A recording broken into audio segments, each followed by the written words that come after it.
Hi, I'm Dan Larson, and this is Super 7's MOTUSCLE Wave 1 in 4 minutes or less. Super 7 acquired a Masters of the Universe license from Mattel and immediately began producing products that could have only been spawned by the uninhibited daydreaming of overly nostalgic adult children, and I say that with nothing but love in my heart. I imagine the meeting at Super 7 went something like this.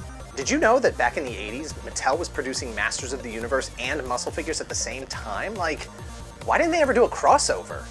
Yeah, and why didn't they ever make a Moss Man Chia pet?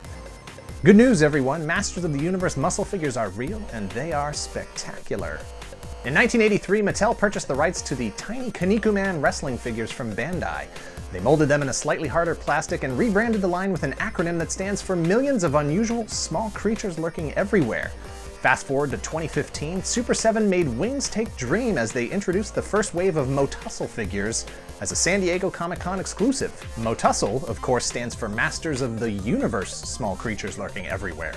Wave 1 consisted of 4 sets of 3 blister-carded figures and was released in 3 colors.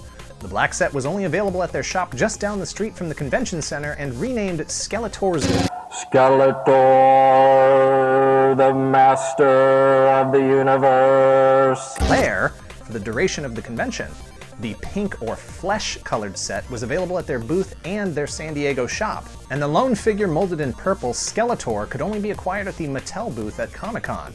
That said, I purchased this set via their website after the convention when a limited supply was made available to non-convention attendees. And for the record, I only ordered 4 blister-carded sets. Super 7 voluntarily included the exclusive purple Skeletor and 2 Skeletokens, which acted as the admission ticket to Skeletor's Lair. Is this payola? Is this our first kickback from a toy company? Are we on the other side now?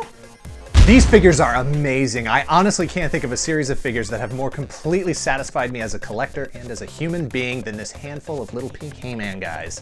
Super 7 has beautifully captured the look and feel of the entire muscle figure experience, as well as the He-Man brand. The sculpting on the figures is incredible and incredibly accurate. The plastic is the same weight and seems to have the same elasticity of the original line. While perhaps a bit glossier and much lighter, I'll admit that I haven't seen new untouched muscle figures in a while, so it's likely that, over time, with the right amount of play, these MOTUSCLE figures will look just like the original muscle guys.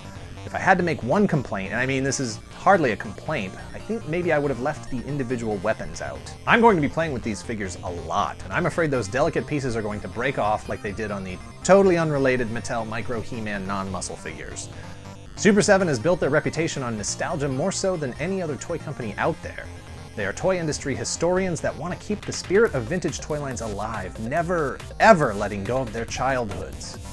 Ever. Super 7 isn't just about homaging vintage toy lines, they're about recreating the vintage experience.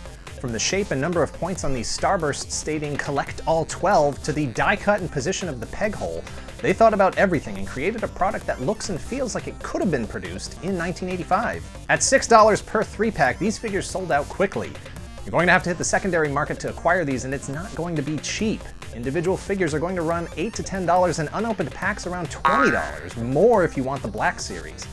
With a second wave teased on the back of the card, as well as Robotech and Alien, prices are only going to go up. If you weren't into the vintage muscle figures, then this line is an easy pass even if you are a Masters of the Universe fan. But if you've already got a complete set of all 236 muscle figures in all 9 colors, or you're a Moto diehard, then this collection is a must-have, so buy it if you have the opportunity, and make sure you leave some for the next collector.